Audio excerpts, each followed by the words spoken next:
Uno lee un libro y tiene una visión del libro, la que te dicta tu propia imaginación, ¿no? Lo que uno cree que va a ser. Y en esa visión primera del libro aparecen varias cosas, aparecen cosas acertadas, aparecen cosas prejuiciosas, aparecen cosas que uno debe revisar, conversando con el director, viendo el lugar.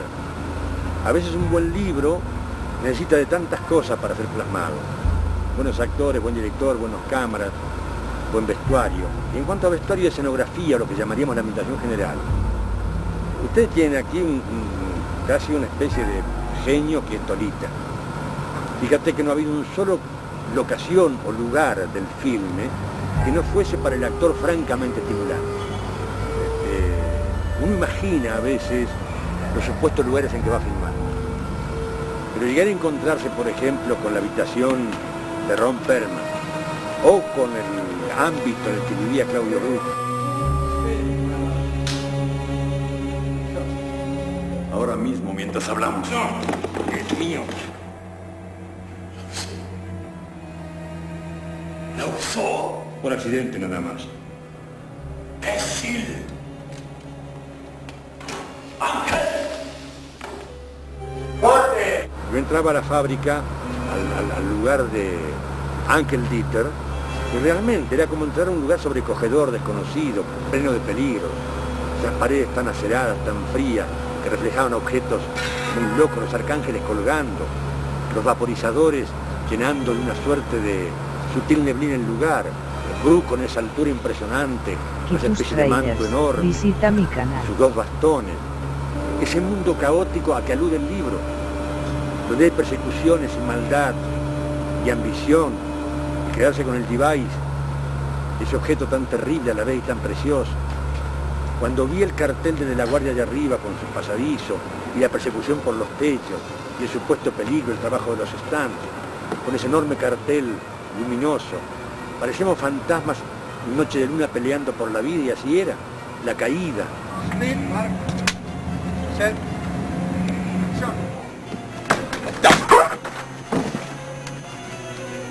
¡Corte! ¡Corte! ¡Bravo!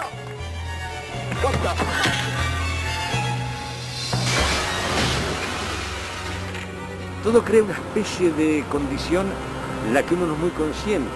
Es como si fuera un juego en el que uno adultamente se entrega para que sea así. Me ponen los bigotes postizos, tengo mis patillas, mi sombrero, los lentes con la montura. Y ya empieza a parecer como una natural manera de caminar o de ver las cosas, ¿no? Son componentes que se van agregando, como creando una especie de rompecabezas, ¿no? Donde cada piecita empieza a encajar inconscientemente, fluidamente, empiezan a encajar las cosas hasta que uno siente que algo está pasando de verdad. Pero esto, insisto, es un trabajo que aparece día por día, o porque de pronto una respiración conviene que sea más agitada, o un rascarse la herida puede ser más frenético o más pausado. Y todo eso tiene un timing que, insisto mucho, tiene que ver con el cuerpo más que con la cabeza. Digo, ha habido una suerte de puesta al día de la imaginación, tampoco en general, sino perfectamente detallada, sirviendo el objetivo de plasmar en términos plásticos dramáticamente lo que el libro imponía. Y lo bueno de la filmación es que Guillermo no filmó pidiendo permiso ni pidiendo perdón. Tomó el toro por las astas y dijo, esto es lo que hay que hacer, y así se hizo. Hablar con la parsimonia, la convicción y el peso de un hombre aparentemente de mayor edad y de mucha más experiencia. Y eso es bueno porque alivia el trabajo de todo, porque uno rápidamente se siente como contenido en ese clima. No hay que estar atornillándose la cabeza para lograrlo. Uno está más maleable, más suelto, más entregado. Es como que a veces se produce ese acto de magia. Pero fíjate, después de todo somos todas personas grandes, 70 personas grandes, a jugar un juego que parece de niños.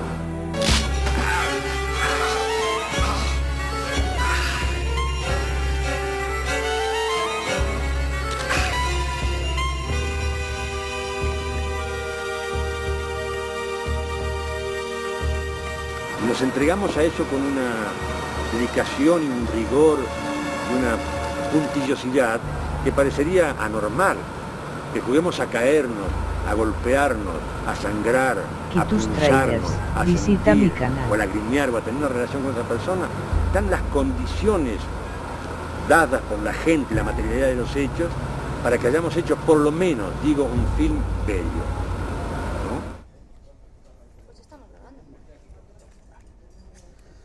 Bueno, Guillermo, pues cuéntanos un poco primero de dónde te viene la afición por el cine y tus inicios con el cine.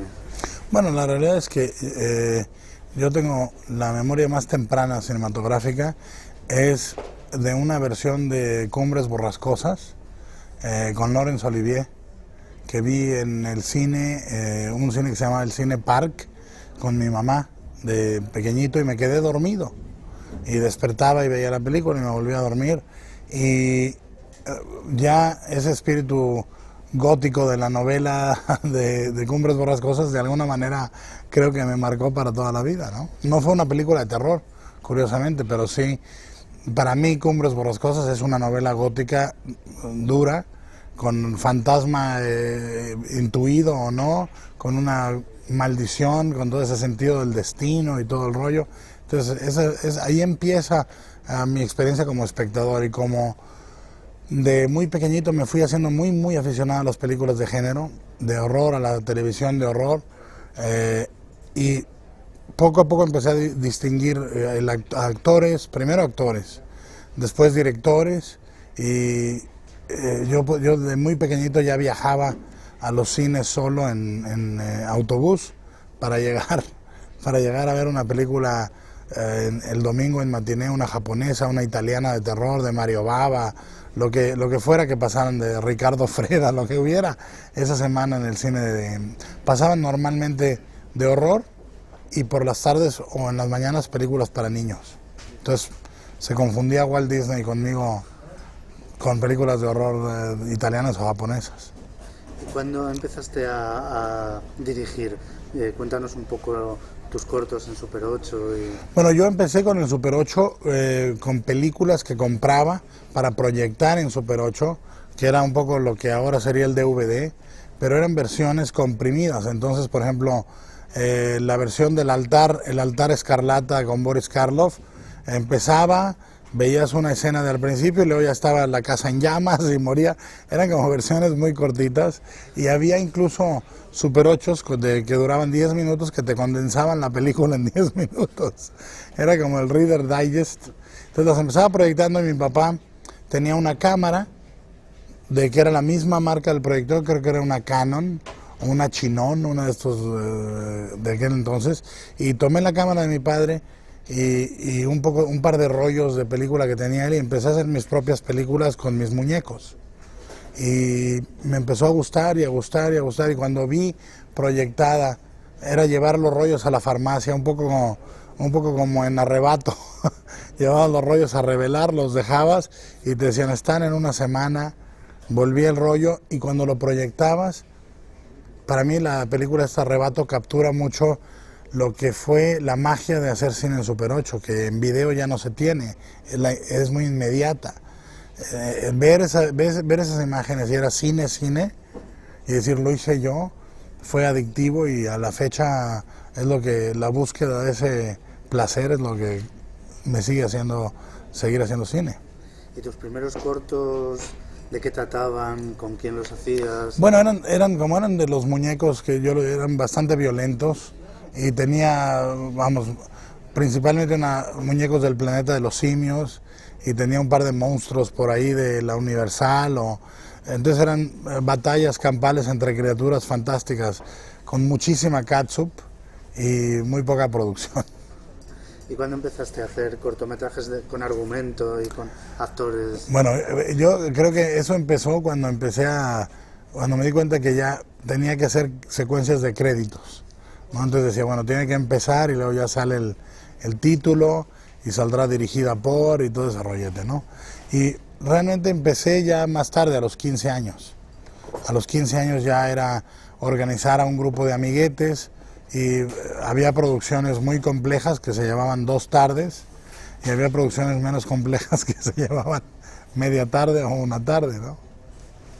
¿Y tu familia también te ayudaba en los Sí, cortos? los ¿Actuaba? amigos, sí, los amigos, la familia, mi madre. Mi madre fue mi actriz en 2 cortometrajes, uno que es Geometría, que fue en el 80 y tantos, en donde moría brutalmente a manos de un zombie que le sacaba un ojo y le mordía el cuello y todo ese rollo, que seguramente verán ahorita alguna imagencilla de eso. Esa fue una superproducción de creo que fueron 2 días completos y costó, creo que eran $2.500, que ya era una pasta considerable. Pero antes de eso actuó ella en un corto aún más bizarro que se llamaba Matilde y que era sobre una mujer que tenía una obsesión psicosexual con una grieta en la pared de su cama, de su dormitorio, y de la cual salía un feto gigante ciego que era ella misma y se la estrangulaba. O sea, una historia profundamente anormal, pero divertida. ¿Y cuándo te planteaste empezar a trabajar profesionalmente en eso mismo que hacías por afición y por diversión? Bueno, lo curioso es que, digo, del Super 8 ahorita, mi actitud hacia el cine personal no ha variado en el sentido de que siempre pensaba yo todo el dinero que oía o el que ganaba trabajando en otras cosas, siempre lo computaba en términos de para cuánto me alcanza, para un corto de 10 minutos, de 5, de 10, de 20, y sigo pensando igual. Cuando tengo dinero siempre pienso, esto me alcanza para 2 días de rodaje, un día más de rodaje. Entonces la actitud nunca se ha profesionalizado en ese sentido, se ha profesionalizado en el sentido de la disciplina, del orden y todo eso.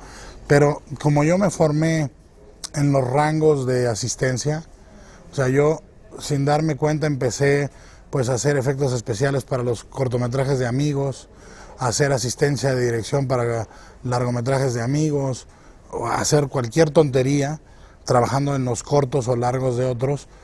Me fui, vamos, como metiendo en la estructura de lo que es un set de cine sin darme cuenta, ¿no? Y recuerdo muy claramente que hacia el 86, 85, yo me pregunté qué podría yo hacer para que se hiciera la película de Cronos, que ya la estaba planeando. En aquel entonces se llamaba El vampiro de Aurora Gris. Y yo pensaba, bueno, lo que debo hacer es buscar un ángulo profesional que nadie más tenga y que yo pueda explotar únicamente y que me sirva para pedir favores y ganar favores, y eso fue el maquillaje de efectos especiales. Entonces ahí fue como el principio de todo eso, pero era paralelo. Hacía yo mis cortometrajes y hacía maquillajes y efectos especiales para otras personas. ¿Y cómo surgió? ¿Cuál fue el origen de la historia y del proyecto de Cronos? Es muy largo, lo cuento un poco en el audio comentario, pero viene de varias fuentes, viene de la idea de una suerte de autobiografía de mi relación con mi abuela, que era una relación muy imperfecta, pero una relación muy llena de amor, donde nos perdonábamos mutuamente las imperfecciones, digamos, y dije, bueno, surge de ahí la idea de hacer una película de vampiros que iniciara como una película americana, que los primeros 3 minutos fueran espectaculares y luego se volviera un melodrama de 4 personajes desayunando en la mesa y saludándose en alguna fiesta, o sea, una cosa mucho más pequeñita. Entonces de ahí, más si a eso le sumas la idea de la adicción a un insecto, que un insecto se pudiera volver, el jugo de un insecto inyectado en tu carne fuera adictivo, que, en fin, cosas bizarras. En el audiocomentario eran un pelín más, pero viene de obsesión por la alquimia, reinventar el vampirismo, un humilde meta para primera película, ¿no? Así, ¿cómo hacer persona de vampiros que no sea el origen normal, ¿no? En el primer guión de Cronos, curiosamente, era una mordida la que lo transformaba. El tipo era relojero y se quedaba a trabajar tarde, salía de la relojería, se encontraba un vagabundo que le decía una ayuda por el amor de Dios, y el tío se acercaba y el vagabundo lo metía a un callejón y lo mordía. Y era el mismo proceso, pero esto es el primer guión, que debe datar del 84, ¿no? ¿Cuántas versiones más o menos del guión recuerdas que manejaste? Bueno, terminé una versión primera para la escuela de guión, que yo hice dos guiones como tesis, El vampiro de Aurora Gris y El espinazo del diablo, ¿no? El espinazo del diablo en aquel entonces era una historia en la Revolución Mexicana y tal, y luego el del vampiro de Aurora Gris, y era una historia bastante diferente, había muchas más peripecias en el tercer acto. Yo creo que esta fue una versión mucho mejor la que quedó de la película, que fue una segunda versión o una tercera versión, se hizo durante 8 años o 9 años, reescribí el guión todos los días casi. Entonces, pero llegó un productor americano y me dijo, necesitamos traducir el guión al inglés. Entonces, a la hora de que vi la traducción en inglés, no me gustó y le dije, ¿sabes qué? Mejor lo reescribo completamente al inglés. Mi segundo idioma es el inglés, pero soy prácticamente totalmente bilingüe. Y dije, bueno, lo reescribo y lo que hacemos es lo traduzco al español. Entonces, el guión que está ahorita tiene una estructura, podría yo decir, más americana, si quieres usar algún término, pero es un poco más primero, segundo, tercer acto y cosillas así, pero evidentemente el dinero en Estados Unidos nunca se materializó. Ahora que trabajo en Hollywood, sé perfectamente por qué, pero en aquel entonces no sabía nada y yo pensaba, claro, les va a interesar muchísimo la historia de un abuelo vampiro con una nieta que lo quiere mucho. Y a la hora de trabajar en la versión en Cronos, le diste también mucha importancia al storyboard. ¿Lo dibujaste tú mismo? Sí. ¿Hasta qué punto te ajustaste a él?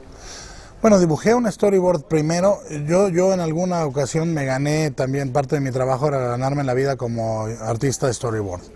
Yo dibujo, no dibujo muy bien, pero dibujo bien y bueno, decir dónde va la cámara y el ángulo, la composición y el lente eran bastante sencillos, como según la naturaleza. Entonces el storyboard de Cronos lo empecé y dibujé 5 o 6 secuencias muy bien, a media tinta y tal, y luego las tiré a la basura porque era muy rígido el storyboard. Ahí empecé a hacer una cosa que sigo haciendo al día de hoy, que es llevar un cuaderno de notas, que es como este, y dibujar adentro anotaciones visuales para la película. Y lo que hacía era entonces hacer en la mañana antes de rodar, dibujar el storyboard muy suelto, un garabato, una cara, pero es mucho más vivo que el storyboard súper terminado, y hasta el día de hoy solo dibujo en storyboard las secuencias que van a llevar efectos especiales. Y luego ya en la mañana dibujo mis garabatos y llego al set y estoy feliz. Una cosa que suele ocurrir con las óperas prima es que intentas meter casi todo lo que te gusta. Yo creo que Cronos, en el mejor de los sentidos, tiene un poco de eso. Sí. Yo te voy diciendo algunas cosas y me vas contando hasta qué punto están o no están. Venga. A nivel cinéfilo, sobre todo. Las películas de la Universal. Totalmente, pero más las de la Hammer, ¿eh? A mí me atraía mucho Terence Fisher ahí. Un segundo. De todas maneras, cuando me contestes, incluye un poquito la pregunta, por si luego mi audio no lo usan. O sea, ¿Ah, sí? cuando te digo, por ejemplo, la Universal, pues puedes decir, la Universal, sí, pero bien, más la Hammer. Está bien. Lo repetimos, por si acaso luego lo mío Sí. prescinden. Venga. Bueno, entonces, a mí me gustaban mucho las películas de la Universal. De hecho, me formé viendo las películas de la Universal como niño, porque el acervo de la televisión mexicana para el cine del domingo consistía principalmente en películas de la Universal. Entonces, me influyeron mucho, pero lo que más influyó en Cronos era Terence Fisher, que me gustaba mucho el patrón de colores de la Hammer, que era mucho más, el patrón de colores muy vivos, pero con una estética muy gótica, pero muy moderna al mismo tiempo. Era muy raro esa mezcla, y Fisher me parece al día de hoy un tipo que su puesta en cámara es impecable. Es un tipo al que poca gente le concede el crédito que debería concedérsele, no solo como artista, sino como artesano y narrador, y lo preciso que era con la posición de la cámara, los movimientos de cámara, el lente que usaba, la nitidez de la imagen. Era un tipo que realmente tenía una idea del diseño visual tan potente como el blanco y negro que podría ser de una película de la Hammer, de la Universal, por ejemplo. Entonces, tanto James Whale como Fisher son, vamos a decir, los dos grandes padres del cine clásico de terror para mí. A partir sobre todo de la relación entre el abuelo y la niña, y sobre todo a partir del momento en que él vuelve de la muerte ya completamente convertido en vampiro, ahí como que flota mucho la sombra del Frankenstein de James Whale, ¿no? Sí, flota sobre todo, a mí la escena más potente de todo el cine de horror, de toda la historia, para mí la escena más potente es Frankenstein con María a la orilla del lago arrojando las flores, y yo sigo con la versión del corte del estudio donde no se ve que la arroja. A mí no me gusta, ni veo, y odio la escena en la que se ve que la arroja. La elipsis es tan buena cuando dice ya no queda nada por tirar y él dice no y corte al padre.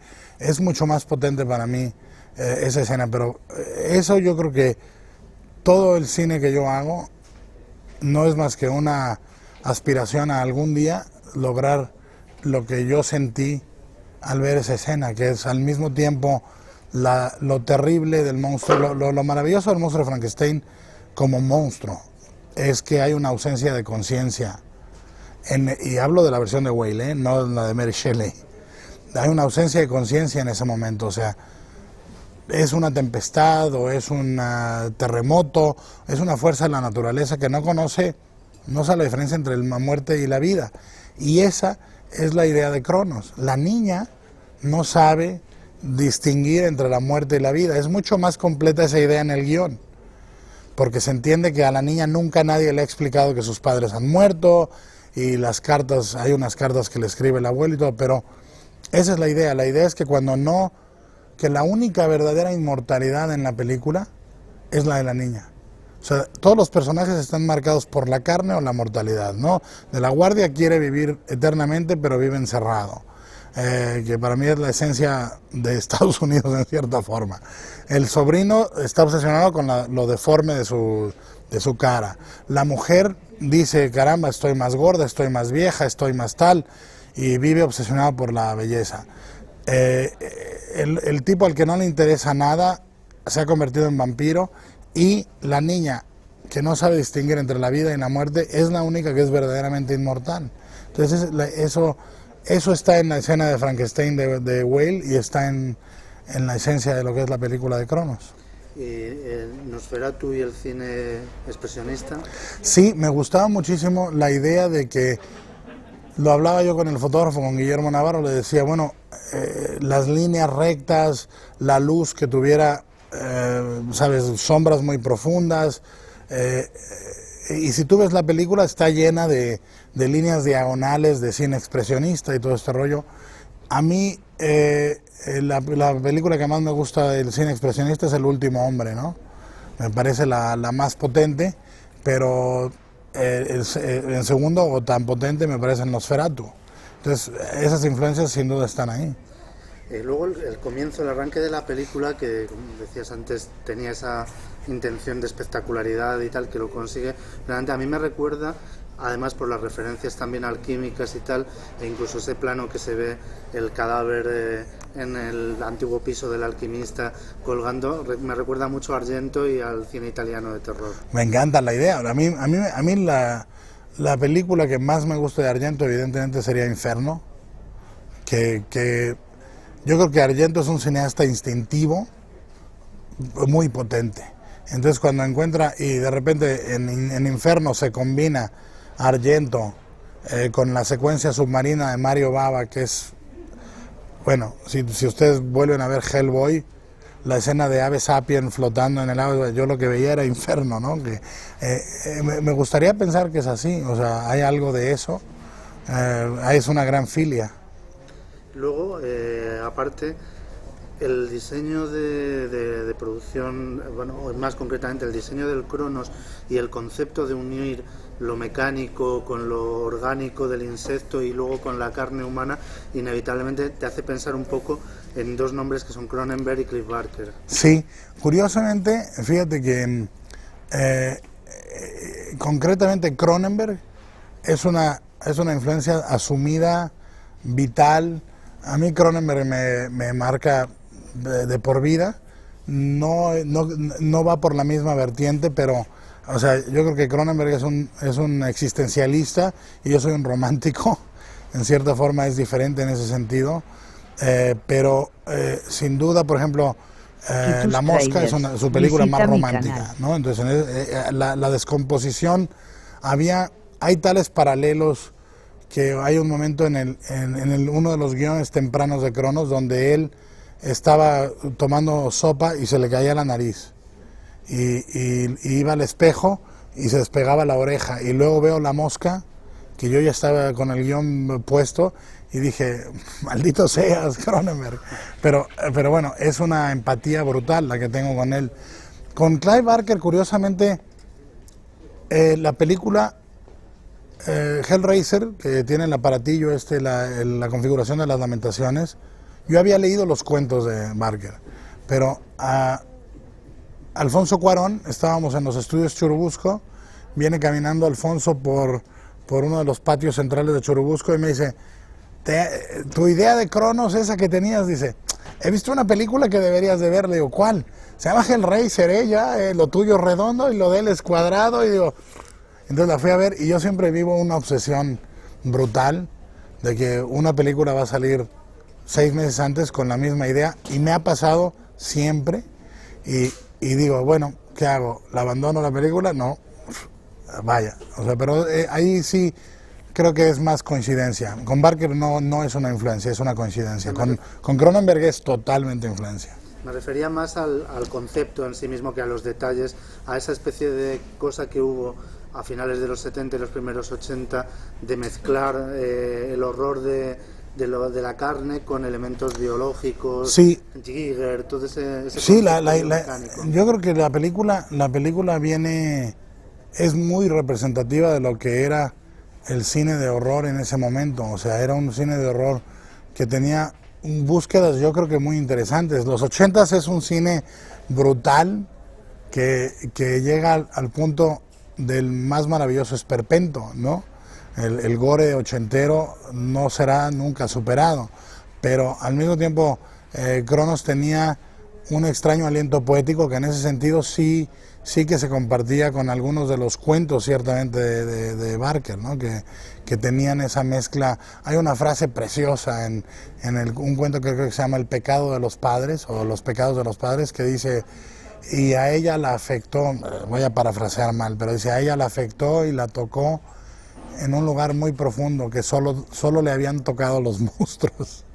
Claro, en el caso de Barker aquello era genital y literal, pero la frase era muy poética. Vamos a hablar un poquito ahora del casting de la película, cómo llegaste a la elección de actores y a la decisión además de utilizar un casting hasta cierto punto internacional. Bueno, yo escribí la película primero en abstracto. Entonces yo decía, ¿quién es el personaje de Jesús Gris? Y yo pensaba Arturo de Córdoba, que era uno de mis actores favoritos en el cine mexicano. Claro, Arturo de Córdoba había el inconveniente que había muerto varias décadas antes, entonces, pero sin embargo me encantaba. Entonces yo dije, bueno, ya aparecerá alguien con esta elegancia, con esta presencia, etcétera.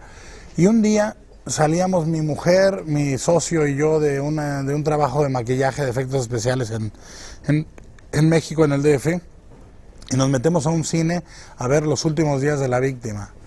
Y aparece Federico Lupi, y Cronos es una película que para mí el cine perfecto no tiene diálogos. El cine no debería tener diálogos, pero los tiene. Veo esa película en donde hay un actor que sostiene la pantalla, sostiene la cámara durante todo el transcurso con muy pocos diálogos, y dije, este actor tiene que ser el que haga la película, y los hados de la fortuna hacen que Federico Lupi venga a México a hacer una película y me presento yo a su camerino y le doy el guión. Afortunadamente tenía pasta para pagarle, si no... ¿Y en el caso de Ron Perlman, por ejemplo? Mira, a mí me gustaba mucho la idea de tener... cuando el director... Originalmente los personajes eran alemanes. Yo quería que fueran nazis refugiados en México. Entonces yo pensaba en Max von Sydow y Klaus Maria Brandauer, algún casting muy bizarro, ¿no? Y de repente el inversionista americano me dice, oye, ¿a quién podrías darle, o sea, podríamos meter un actor americano? Y yo digo, pero me encantaría, hago a los malos americanos, y yo pensé que era una perfecta venganza de todos esos malos mexicanos, como Satipo en Cazadores del Arca Perdida o lo que sea, esos malos tontuelos y tal. Entonces dije, bueno, lo reescribí y pensé, ¿quién es el actor perfecto para el bruto, para un bruto simpático con corazón? Y dije, Ron Perlman, que a mí me encantaba por El nombre de la rosa, me encantaba por La Guerra del Fuego, que es para mí una película de las más cercanas a lo que yo creo que es perfección de cine, porque no hay diálogo como tal, hay palabras que se repiten, atra, etcétera, pero no es un diálogo de el café, por favor, 2 cucharadas, o sea, a mí me enerva un poco. Y Claudio Brook, que había trabajado con algunos directores mexicanos también bastante psicotrónicos. Bueno, la idea era esa, si era una película proto-freak, porque realmente en ese momento no se podría hablar de freaks, pero es el cine proto-freak, entonces Cronos es parte del cine proto-freak, y yo veía las películas de Moctezuma o las películas de Buñuel, evidentemente, con fruición, ¿no? Con una absoluta vehemencia. Entonces dije, ¿quién es el perfecto actor psicotrónico para que haga de tío de Ron Perlman? Pues Claudio Brook. Y realmente con Claudio fue una experiencia. Ahora he trabajado con actores ingleses un par de veces y veo que su formación como actor era una formación muy europea, un tipo de una gran precisión física, siempre caía en marca, caía en foco. Tenía mucho la escuela británica y fue una delicia trabajar con él. Y tú te saltas constantemente lo de la maldición de trabajar con niños. ¿Cómo fue en el caso de Cronos? Yo creo que, bueno, salvo Blade, todas las películas han tenido niños, ¿no? Yo creo que el niño, digo, si la imagen seminal del cine de horror es Frankenstein y la niña junto al lago arrojando flores, pues tiene que haber el monstruo y el niño. Para mí es fundamental. Y la idea es hacer un casting muy a profundidad, muy a conciencia. Y yo encuentro que los niños, hay que encontrar al niño que tenga en la esencia algo del personaje. O sea, que en alguna medida sea el personaje. Entonces, al encontrar a esta niña después de una búsqueda extensa, descubrí, como irán en el audio comentario, descubrí que la niña realmente tenía poderes sobrenaturales, por subnormal y extraño que suene esto. Vayan al audio comentario ahora mismo y verán que la niña tenía poderes paranormales, con lo cual te cagas. Y desde el punto de vista técnico, ¿cómo fue una ópera prima tan compleja? La búsqueda, pues, de los mejores fotógrafos, del diseño de producción, la elección de la música. Mira, Guillermo Navarro, que ahorita es para mí como un hermano, y llevamos de conocernos más de una década y media, pero de trabajar también un poco más de una década. Encontrarlo fue, yo vi sus películas y dije, este es el fotógrafo que yo quiero, ¿no? Ahora, tenía Guillermo fama en aquel entonces en México de ser un fotógrafo muy caro, muy difícil, y decían, tiene un genio, es un cabrón, se enoja por todo, y entonces me decían, no, este tío tiene una mala hostia. Entonces yo llegué a trabajar con Navarro en una película que se llama Morir en el Golfo, y yo había hecho los storyboards de una secuencia de acción. Confieso abiertamente que parte de la razón por la que hice los storyboards era para conocer a Navarro, ¿no? Entonces llego y está poniendo la cámara, no habíamos cruzado ni una palabra, y le digo, oye, el lente que han puesto es un 50 y el del storyboard es un 75.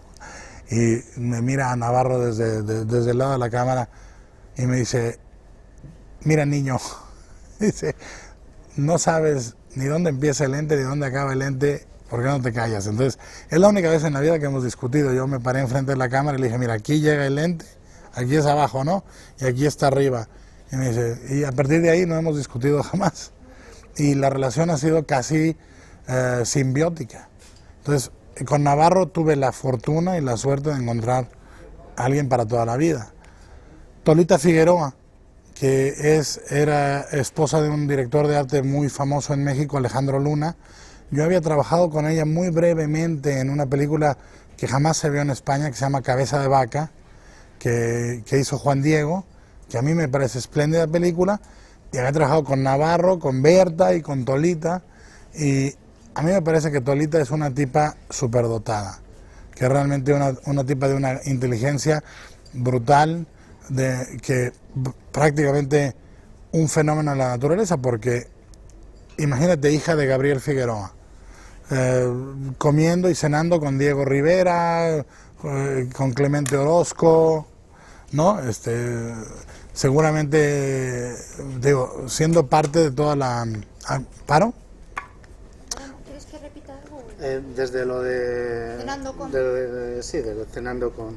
Bueno, digo, con Clemente Orozco, yo creo que Tolita se formó de manera natural en una intelectualidad mexicana y una sensibilidad al arte. Yo no creo que sea solo poco común en México, sino poco común en el mundo. Entonces, encontrarme a alguien así, Tolita para mí visita mi canal. Es al día de hoy una influencia que me ha marcado, porque vi cosas en el diseño, intuiciones que eran brillantes, y lo que sí hice fue desde el principio, desde Cronos hasta ahorita, trabajar muy concienzudamente en algo que decía Hitchcock y que también lo asumió Fellini, y que hablaba de ello Fellini, que era cuando se hace una película a color, y esto me encanta porque era la transición, el color tiene que tener significado. Cuando se hace una película, la textura tiene que tener significado. Y yo creo, a pie juntillas, que mis héroes más grandes en la imagen no solo están en cine. Yo me atrevería a decir que mis héroes más grandes son ilustradores. O sea, a mí me encanta Dulac, o me encanta Rackham, o todos los ilustradores victorianos, Kay Nielsen. Y para mí no hay nada accidental en sus dibujos, no hay una textura que sea una simple repetición en Rackham. O sea, entonces, con Tolita eso sí tuvimos la disciplina de hablar la película muy bien desde el principio. No fue intimidante porque Tolita es una tía joven, es una tía vital, y yo creo que tanto para Guillermo como para mí fue una experiencia genial en eso. La música, que viene incluida en este gran DVD, la música, por primera vez en el mundo, la hizo un tío brillante que se llama Javier Navarrete, Javier Álvarez. ¿Puedo repetir? Sí. Porque la música la hizo un compositor mexicano que se llama Javier Álvarez, que era muy amigo de Tolita y muy amigo de Alejandro Springal. Y me mostraron, es un tío que se había formado en Londres, que estaba dando clases de composición de música en Londres, y yo no había oído nunca en el cine mexicano, nunca, una música que me gustara. Nunca. Ni en las películas clásicas, ni en las de los 60s, ni en los 70s, ni en los 80s, no había oído una sola banda sonora. Yo soy un freak de las bandas sonoras de cine. Mi primer disco, mi primer LP fue un disco de Tiburón, de John Williams, y el segundo LP fue El Padrino. Y a partir de ahí, mi colección de música y lo que oigo al día es música de cine. Y de las bandas sonoras mexicanas, todo me parecía brutalmente extraño, simple, raro. Y entonces me hablaban de este tipo y me pusieron una cosa que se llamaba, si no me equivoco, Mambo Mecánico número 5. Entonces pongo Mambo Mecánico número 5 y oigo una cosa absolutamente nueva, absolutamente con una gran escala, sobre todo con un gran espíritu. Entonces con Javier, trabajar con él tiene una doble una doble marca en mi vida, que es no solo se trabajó muy a gusto y se Kitus trabajó muy Traders. creativamente, Visita sino mi que canal. fue la primera vez que visité mi segunda ciudad favorita en el mundo, que es Londres, donde pude ir a Highgate, donde pude recorrer Whitechapel, que por desgracia estaba muy cambiada. Me tocó todavía la oportunidad de ver el esqueleto del hombre elefante, que luego lo quitaron de exhibición al público. En fin, fue una cosa, una influencia muy grande en eso, pero también con Javier y en Cronos empecé una cosa que sigo el día de hoy, que es no solo me involucro en la película a nivel sonoro diciendo qué hacer, sino que diseño o hago los ruidos de algunas cosas de la película. En el caso de Cronos hice uno de los elementos de sonido del insecto, pero hice un montón de los elementos de sonido de los aparatos en una sesión en Burbank, California, y con Javier hay una pista sonora en la película que se llama, en el disco se llamará Sed, pero que es cuando abre el refrigerador y ve la sangre, y luego cuando ve la sangre en el piso que sale del cuello de la guardia, que son unas voces que hacen así como un ruidillo. Soy yo en un sampler. Javier tenía un sampler, uno de los primeros samplers que yo vi en la vida. Bueno, ya ni siquiera existe ese instrumento como tal. Y sampleamos la voz mía y la voz de él y las pusimos en las teclas y era... Tengo el orgullo de decir que ese tema una de las veces lo toqué yo. Vamos a hablar un poco de los personajes de la película de Cronos, pero como símbolos, porque todos tienen nombres muy significativos. Y me gustaría que los comentaras un poco. Por ejemplo, Ángel de la Guardia, sí, que paradójicamente, a pesar del nombre, son los villanos. Sí.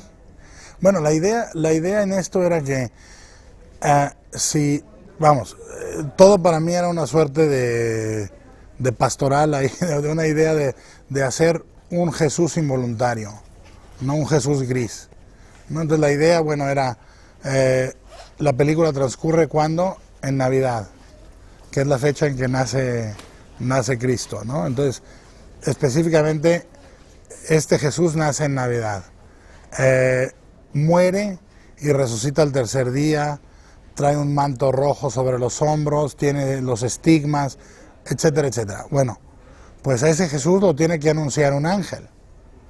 Entonces yo decía, bueno, lo anunciará el arcángel de yeso, pero quien realmente lo vigila o le ayuda a completar su destino manifiesto es este personaje que en teoría es malo, que es Ángel de la Guardia. O sea, sin ese personaje no habría muerte ni resurrección. Sin ese personaje no habría un momento de duda. Entonces, es ciertamente una reinterpretación muy pagana y muy extraña, pero la idea para mí es que hay un momento en que Jesús tiene que escoger entre su vida o la de la niña, entre seguir vivo y vampirizando a otros o romper el aparato y morir, y el que provoca todo eso en alguna medida es Ángel, ¿no? Entonces, el estado de gracia de la película, que a mí me preocupa desde muy pequeñito ese concepto del estado de gracia en la cosmología católica o en la mitología católica, lo representa Aurora, que es el principio, ¿no? El amanecer, o sea, el inicio del día, la pureza, y no hablo de pureza en términos de inocencia. Yo creo que la infancia es perversa, pero la infancia es también pura. Es decir, para mí hay un contraste. No es sin adulterar, perversa. No hay un calificativo, no hay algo. O sea, yo de niño era un niño hiper freak, que pensaba todo tipo de cosas brutales, bestiales, pero no había el filtro ni de la moral ni de la ética siquiera. Entonces, Aurora es un poco así. Hay un momento muy fuerte en la película para mí que es la niña mirando cómo el abuelo chupa el cuello sangrante del tipo muerto y ella lo observa, y hay algo voyeurista muy fuerte ahí que no atino a explicar totalmente, pero que me parece que hay un elemento de la niña que es un poco perverso en eso. No es inocente, es pura.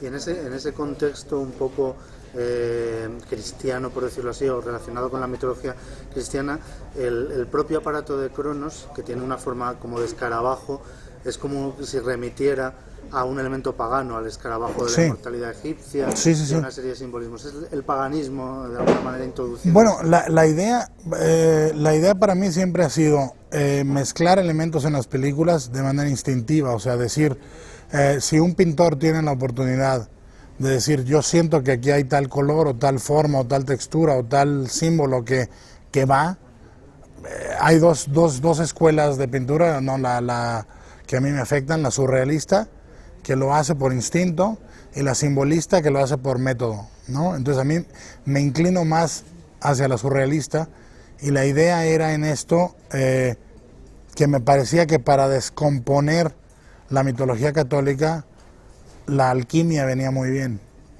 ¿no? Hay elementos vampíricos dentro de la comunión católica, hay elementos alquímicos dentro de la idea de la transfiguración y de la transformación de la carne en espíritu, hay elementos en todo aquello que me parecían muy interesantes. Ha habido grandes monjes que han sido grandes alquimistas. A mí particularmente me gustaba la figura de uno que era Aurillac, que construyó una cabeza metálica de bronce que respondía a ciertas preguntas cuando se le preguntaban, y a eso afectó Cronos, la idea del aparato mecánico. Los símbolos, cuando diseñamos el aparato, los diseñamos juntos, un pintor amigo mío que se llama José Force y yo. Yo diseñé el interior, él diseñó la parte frontal, y un joyero y yo diseñamos la parte de atrás, ¿no? Un tipo que se llama Rubén Rivera.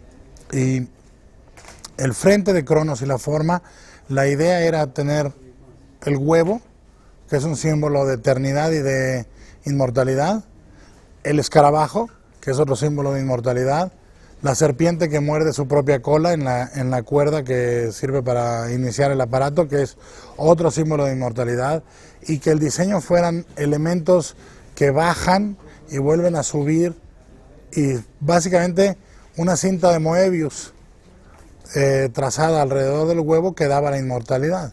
Entonces, si la cinta de Moebius es el infinito, aquello está cifrado, y me atrevo a decir con mucho entusiasmo que tanto Cronos como todas las películas que he hecho llevan un montón de cositas que quizás simbólicamente solo tienen importancia para mí, pero que están ahí escondidas para el que las quiera ver. Pero hay repeticiones, vamos, en la alquimia y en la simbología es importante la repetición. Es importante volver al mismo elemento para iluminar su significado en la frase anterior, en la página anterior. Y de hecho el lenguaje codificado siempre se logra sistematizar en base a repetición. Entonces, para el que quiera verlas otra vez, en una tarde se las echan todas y verán cositas nuevas. Yo creo que es lo bonito de volverlas a ver. Vamos a hablar ahora de cosas un poco más terrenales, y es el hecho de que en principio la película creo que tenía un presupuesto más o menos limitado, y luego se disparó y se convirtió en una de las películas más caras rodadas en México. Cuéntanos un poco. Bueno, la película, cuando nosotros iniciamos la película, había una película más cara que nosotros, que era Como agua para chocolate.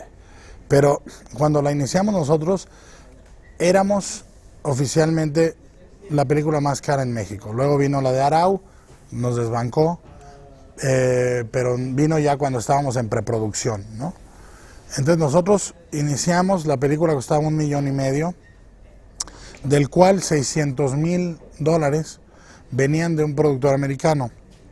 Ese dinero no se materializó, no se pudo, no se consiguió, etcétera, etcétera, pero nos enteramos a mitad del rodaje. Entonces vino una serie de medidas enloquecidas y desesperadas para terminar la película. Yo fui a hablar con Ron Perlman, le pedí que por favor continuara la película aunque no le pagáramos.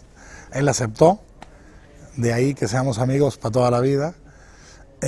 Pero yo saqué un préstamo sobre mi casa, vendí mi coche, se hizo un montón de cosas, y al mismo tiempo pedimos un préstamo enorme al banco, y el interés en aquel entonces estaba por arriba del 110% anual. Entonces la película costó lo que estaba planeado, pero el interés de la película, literalmente la película costó 1,5 millones y hubo otro medio millón de intereses antes de poderlo pagar. Yo nunca recuperé mi dinero, recuperé la casa, pero pagué la deuda, me tardé 4 años, yo terminé de pagar la deuda de Cronos en el 97 con Mimic. Usé el dinero del sueldo de director para terminar de pagar mi deuda de Cronos. Entonces, fue una película, y al día de hoy sigo haciendo cine igual, o sea, ahorita en Hellboy puse bastante de mi salario, la mitad, para hacer la película. En Blade ofrecía yo pagar algunos efectos especiales. En Mimic pagué yo 120 y tantos mil dólares de efectos que luego me regresó el estudio porque se quedaron los planos que yo decía que quería. Pero siempre el espíritu ha sido ese. Yo creo que eso no puede cambiar, de decir, hay que hacer las películas y cuánto me va a costar hacer esta película como yo quiero, no cuánto voy a ganar. ¿Y cómo te sentiste cuando viste que la recepción de la película a nivel internacional era tan buena, sobre todo en los festivales especializados? Fue muy curioso porque, mira, Cronos fue una película hecha a contrapelo. Las instituciones que financian el cine no querían que se hiciera, decían que era una película de vampiros, que dónde estaba, que el cine en México que tenía apoyos del gobierno tenía que ser cine artístico. Mucha gente no quería que se hiciera y de repente, un día, el primer signo del destino de la película, en cierta forma, fue que ganó un premio muy grande, que era en efectivo, que es muy anormal. Lo habíamos sacado un préstamo diciendo, ojalá que ganemos el premio. Y normalmente en México los concursos, pues conoces a alguien que conoce a alguien y te van diciendo cómo va. Y nosotros tuvimos la desgracia de entrar en el único concurso honesto en la historia de México. Nadie sabía qué habían visto los jueces, nadie sabía si les había gustado. Hicimos una regrabación rápida en Burbank, me agarré a gritos con el productor, con el Springal. Le digo, esta regrabación no es buena y yo no la exhibiré. Y me dice, pues si no sacamos ese puto premio, vas a ir a la cárcel con nosotros. Y yo le digo, me importa poco. Y el tipo se robó las latas de la sala de regrabación, se fue al aeropuerto y como en película de comedia, llegó al lugar donde la iban a proyectar para los jueces y los jueces iban saliendo de la sala y él subió a la sala de proyección y dijo, aquí está la película, ya llegó. Y les llamaron a los jueces de regreso y se metieron a verla. No nos enteramos de nada, no supimos nada y es la única vez en mi vida en que yo he llorado cuando he recibido un premio. Llegó un cheque y yo estaba con el cheque pero llorando como Miss Mundo, llorando y nunca paré de llorar y realmente era parte por el alivio del reconocimiento y parte por el alivio de que no iba yo a ser sodomizado en una cárcel mexicana a la muy temprana edad, ¿no? Entonces, bueno, los siguientes premios fueron llegando de manera improvista porque, te digo, se le enseñamos a un funcionario mexicano, un altísimo funcionario de cine, la vio y dijo, esta película no va a ir a ningún festival, no va a ganar ni un solo premio y nadie la va a ver. Y dijimos, bueno, pues muchas gracias. Y yo anoté en mi diario cuando lo dijo el 3 de marzo del 93. Entonces, cabalística cifra, Y entonces agarré y dijimos, bueno, a ver a qué festival va. Y nos dicen, pues va a Cannes. Muy bien. Entonces, lo que fue pasando con la película fue alucinante. O sea, descubrir el público. La recepción en México, la primera proyección fue 50 y 50. El público, la mitad aplaudió rabiosamente y la otra mitad no aplaudió o abucheó. La crítica mexicana a la fecha es la que peor la trató. Entonces cuando empezó a salir, mi primera llamada fue a una revista francesa que se llama L'Écran Fantastique. Me llaman y me dicen, queremos hacerte una entrevista. Y empecé a hablar. Y el tío entendía todas las referencias, me dijo, oye, ¿hay ahí algo de Fisher? Le digo, ¡claro! O sea, entonces, de repente me di cuenta que la película caminaba muy bien afuera y la realidad es que se volvió una película muy emblemática de ese momento para mí. De hecho, es una película de culto, o sea, ¿cómo te sientes teniendo una película tan de culto?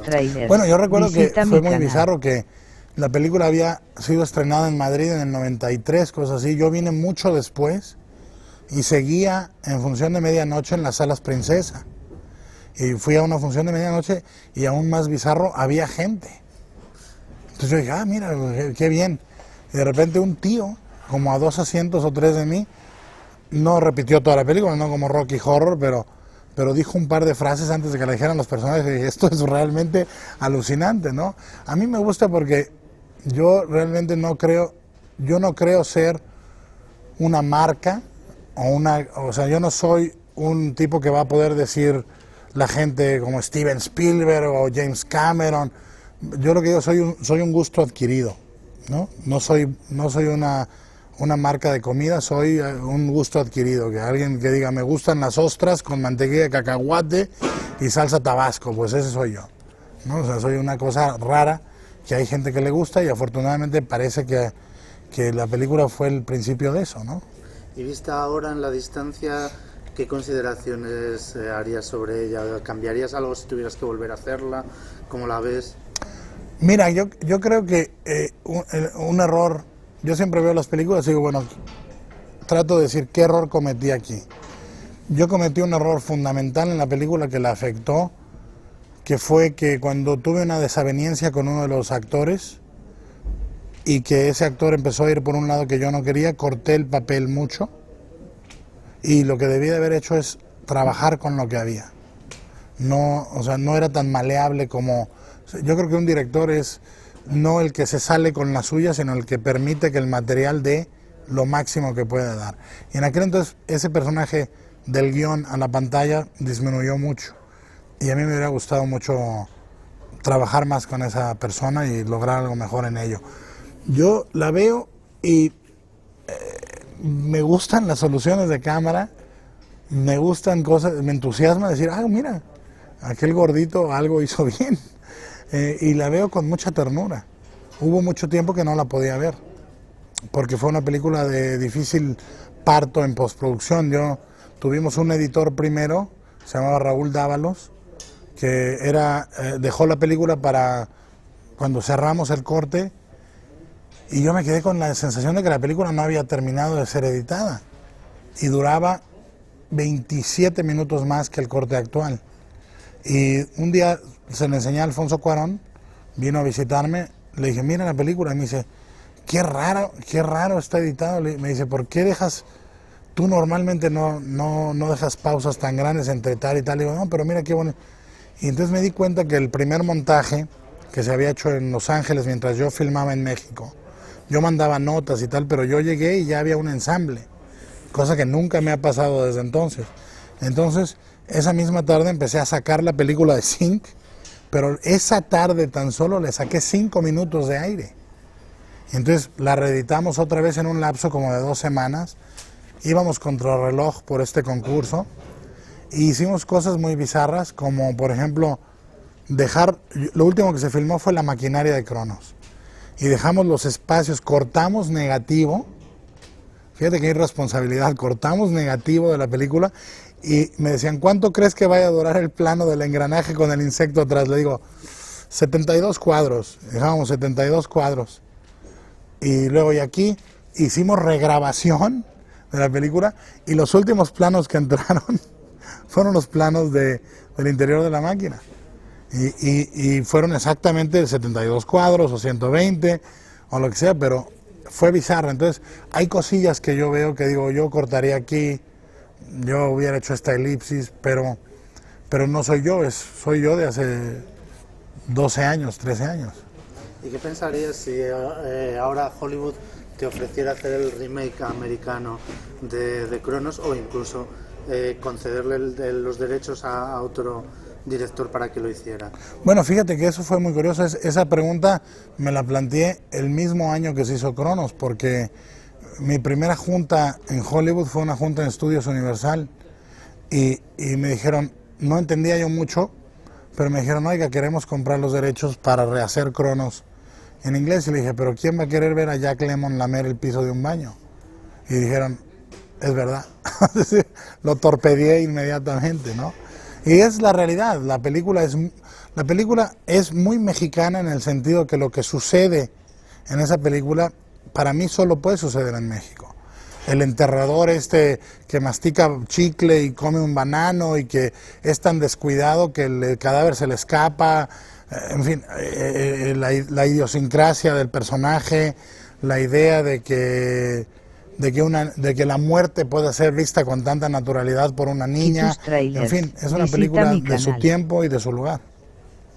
Y hablando de eso, realmente hay mucha mezcla de géneros. Antes decías que era muy de su época, y yo creo que eso caracterizó mucho el fantástico de los 80, y era esa capacidad para mezclar humor, esperpento, terror, poesía. No, yo siempre vi el fantástico como un género tan diverso que permitiera muchos registros. Para mí, las 5 películas que he hecho hasta hoy son 5 películas de horror, pero en claves muy diferentes una de la otra. Y eso, la idea en Cronos era mezclar melodrama con comedia, con horror, con gore, con gótico, o sea, era una mezcla, pero esto viene de una gula voraz siempre despierta, como diría Javier Villarrutia. Yo soy gordo porque no me puedo contener. O sea, yo si me traes 4 tortillas de patatas no me voy a comer una, me como las 4. Entonces me pasa lo mismo con los géneros, y hay una ansiedad tan grande de hacer cosas que a mí que me apetecen. Entonces yo pensé y sigo sosteniendo que lo más divertido en el mundo es pasar de un registro trágico a uno cómico, básicamente por corte, ¿no? En Hellboy hay un momento brutal para el público que es matan al padre de Hellboy, cae muerto el tío, gran tragedia, y corte a Hellboy con un vaso de leche hablando con un niño en la azotea sobre los celos que tiene por la tipa que es Liz Sherman, ¿no? Entonces lo sigo haciendo, pero es una voluntad, yo no sé si de experimentar, pero es una voluntad de divertirse con los géneros. Y ya para terminar, tú mismo te encargaste de hacer los efectos especiales de la película. No había, me imagino, en México ningún tipo de infraestructura para hacer efectos especiales de una película de terror o fantástico. ¿Cómo te montaste ese taller de efectos especiales? Bueno, un muy buen amigo y yo, que se llama Rigoberto Mora, iniciamos la gran empresa Necropia S.A., que la iniciamos con la idea de hacer películas de animación, de plastilina, de stop motion, efectos especiales de maquillaje, hicimos todo aquello. Y la iniciamos principalmente porque yo le dije, vamos a hacer todo para cuando yo haga Cronos, hacer los efectos de la maquinilla. En aquel entonces no había nadie haciendo efectos especiales de maquillaje. Poco después empezó a surgir un par de gentes y tal.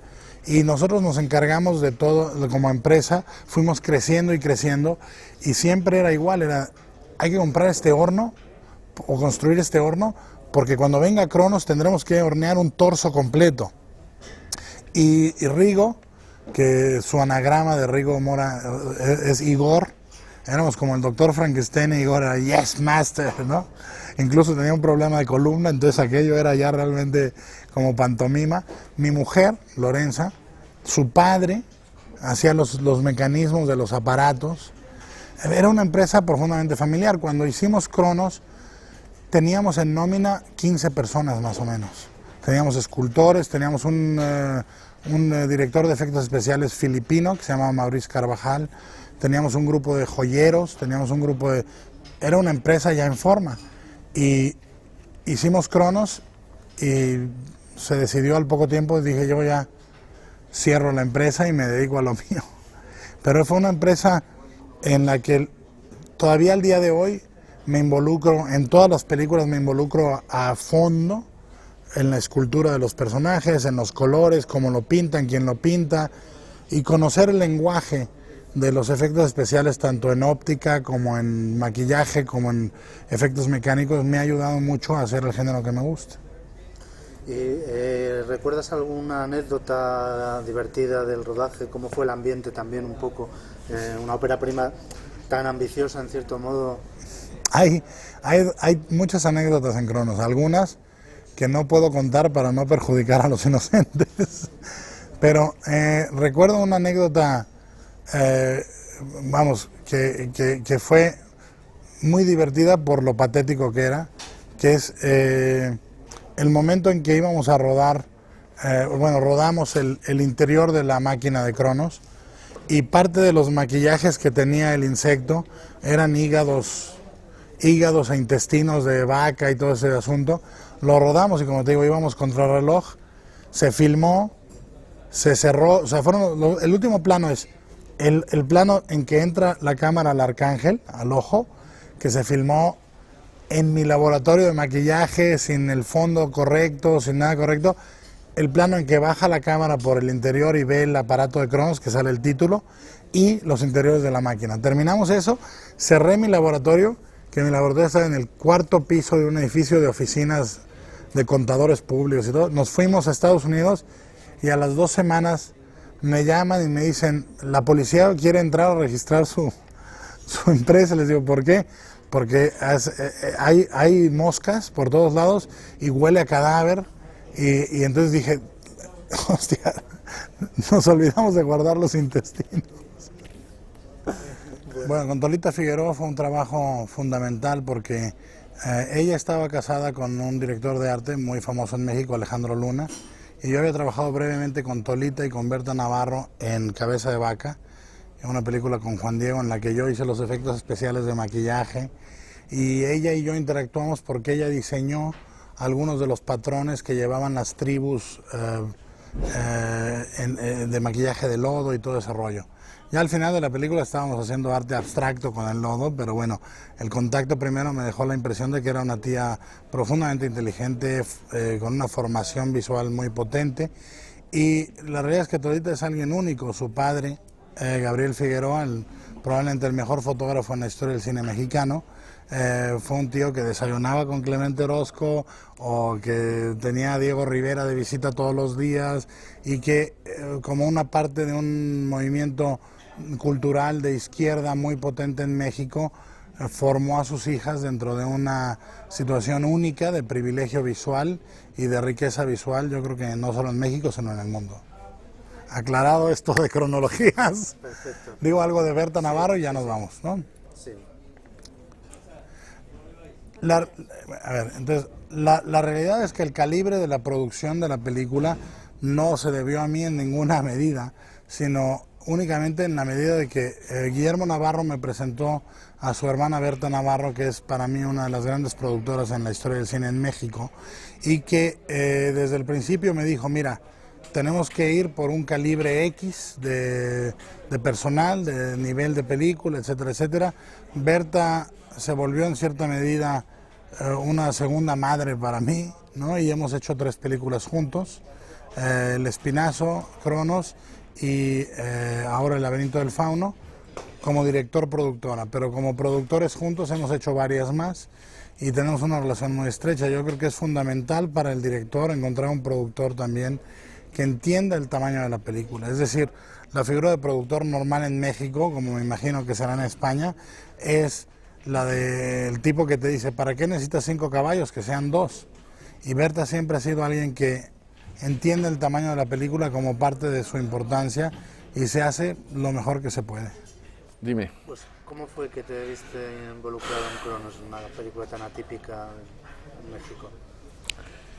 Yo conocí a Del Toro en un rodaje de otra película. Él llegó a hacer unos storyboards y cosas, estábamos haciendo otra película. Y nos hicimos muy buenos amigos muy rápidamente. Y me contó un poco la gestión, el núcleo de la historia de Cronos. Y empezamos a hablar de ella y creo que fui yo que introduje a Berta a este proceso, y ya con Berta mi hermana empezó a cocinarse un poco más y total logramos que se hiciera. Y fue la primera película que hice con Guillermo, él dirigiendo. Y bueno, y era un chamaco, tenía menos de, creo que tenía 26 años o 27 años, algo así. Y era un poco gracioso como lo es él estar lidiando con él y un rodaje tan complejo, porque era técnicamente muy demandante la película. Cronos tengo una particularidad del tiempo con ella porque resultó ser una referencia en el tiempo muy importante para mí porque un hijo mío nació en el rodaje, entonces es un reloj de un recuerdo constante de mi hijo Emilio nació en ese rodaje. Y fue una experiencia muy enriquecedora, fue muy dinámico hacerlo, fue muy entretenido hacerlo y fue hacer un género de cine que realmente era muy atípico en México.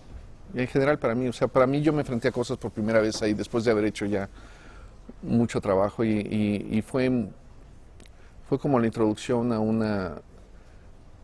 un nuevo tipo de visual, de cómo contar la historia en términos visuales usando recursos que yo no había usado y que entonces para mí fue una introducción a todo un mundo del que después pude hacer más y pude contribuir a otras películas a partir de lo que recogí en esa experiencia. Tengo la impresión, bueno, de que Guillermo es un director muy visual siempre y que tiene muy claro el tono de la fotografía, lo que quiere transmitir a través de la luz, del color y demás. ¿Eso te facilita el trabajo o a veces lo complica? Bueno, yo siento que tenemos una relación donde colaboramos muy bien. Entonces trailers, visita mi canal. Es un proceso que está en gestión permanente desde que empezamos a hablar del proyecto, durante la preparación y aún durante el rodaje. Hay cosas que están, aunque por más claras que las tengamos, están siempre expuestas a cambiar y estamos abiertos a ello. Tenemos una comprensión un poco de la visión llegamos a un punto donde en algún punto de la preparación o del rodaje donde vemos la misma película juntos y eso es algo bastante único que tengo con él, donde podemos hablar en términos muy claros o llega un momento que ni siquiera tenemos que hablar de ellos, pero encontramos las cosas, las visitamos y estamos de acuerdo. Hay un código bastante ya elaborado a estas alturas con él y es un trabajo que se hace relativamente fácil, por muy complejo que todo el trabajo que está detrás de cada plano siempre es muy complejo. Cuando hicisteis Cronos, que es la primera colaboración importante, él te mostraba imágenes de otras películas, cuadros, viñetas de cómic o algo para decirte un poco, indicarte qué es lo que quería crear en una historia de terror. Pues mira, hasta cierto punto no creo que haya sido esa como la receta o el método al que llegamos a las cosas que logramos hacer. O sea, Cronos es una película que la veo y aún me gusta. Hay cosas que hubiera hecho distinto tal vez a la distancia de viajar en el tiempo y verlas, pero yo creo que tampoco había como referencias muy claras visuales de lo que estábamos haciendo. O sea, era una historia de un género de vampiros en la Ciudad de México, donde vamos, salvo películas del cine mexicano así muy anteriores, donde era bastante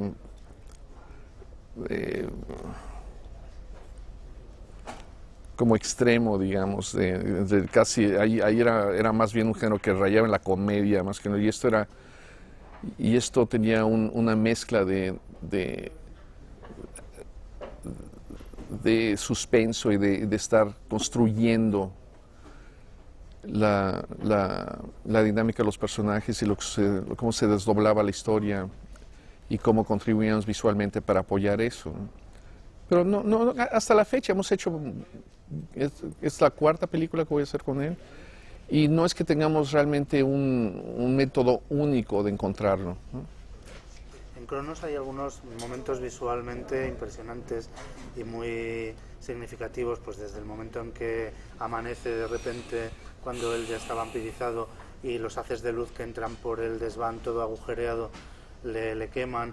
¿Tuviste alguna dificultad extra al hacer una película tan compleja y buscaste algún tipo de solución? Bueno, la dificultad fundamental era que era una película con una expectativa enorme y con una demanda enorme, con recursos muy pobres. Entonces era encontrar soluciones que estuvieran un poco a la mano y que fueran posibles dentro del marco de acción que teníamos.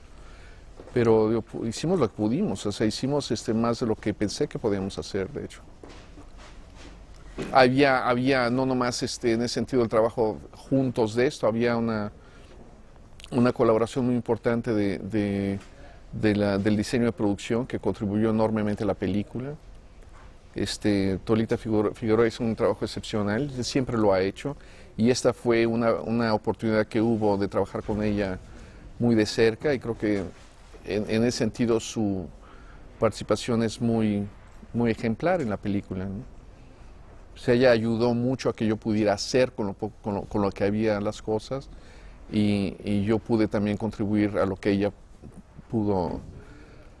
Trabajamos muy bien, encontramos soluciones juntos, encontramos era una dinámica bastante amable y donde las propuestas llegaban y se acogían bien, ¿no? ¿Y hay alguna anécdota que recuerdes particularmente curiosa del rodaje, del ambiente en el que trabajabais? Pues mira, filmar con el Toro es muy divertido. Además de que hay que estar haciendo un trabajo de mucha calidad y de mucho esfuerzo, la dinámica del set impone que incluso es a veces difícil regresar y ponerte otra vez en la cabeza que estás haciendo algo muy complejo, porque pareciera ser que no. Y la jornada de trabajo es una jornada muy divertida y llena de estímulo, y te ríes mucho, y es realmente, cuando ves el material en pantalla, cuando es el puente de la enorme dedicación que hay detrás de cada plano que hacemos, ¿no? Entonces no sé si es una anécdota, pero eso me pareció un poco ese es mi recuerdo, vamos, a la película.